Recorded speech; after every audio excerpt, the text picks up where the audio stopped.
Why is love one of the most confusing topics to understand for so many of us? Why is it that it seems like the smarter we get, the further away from understanding love we are?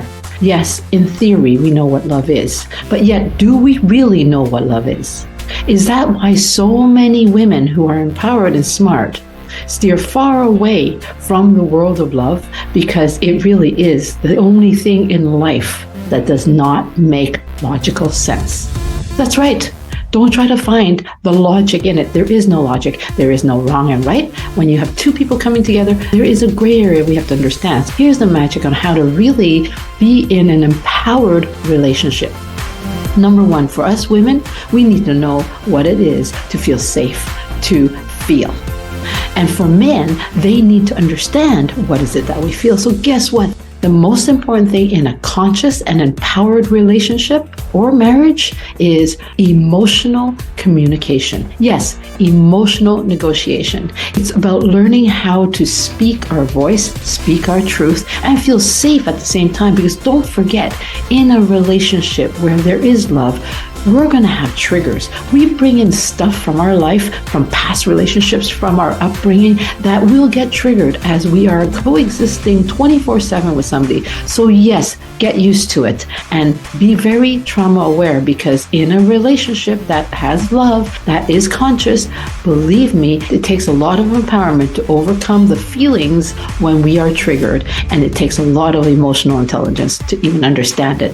So it's time to learn. No matter how smart we are, no matter how many university degrees we have, no matter how many PhDs we have, it is another level of education when it comes to love and relationships. So stay tuned, because this is where I'll show you.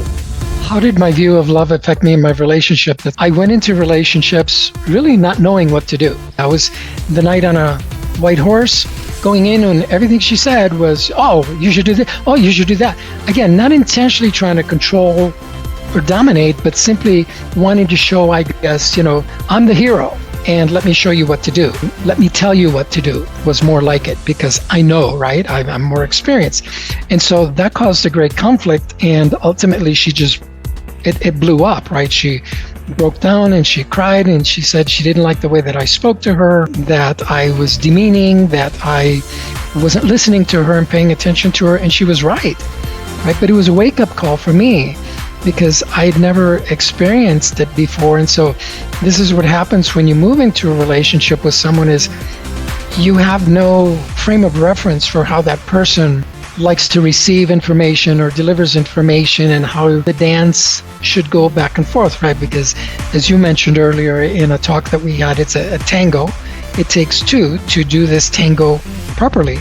And one has to move this way in order for the other one to move that way. Well, that was one of the biggest things we had to learn, was how to communicate effectively together, for her to be able to express herself without me shutting her down or making her comments feel insignificant. It was something I had to work on. It's a very delicate thing to be able to communicate with one another with 100% presence all the time.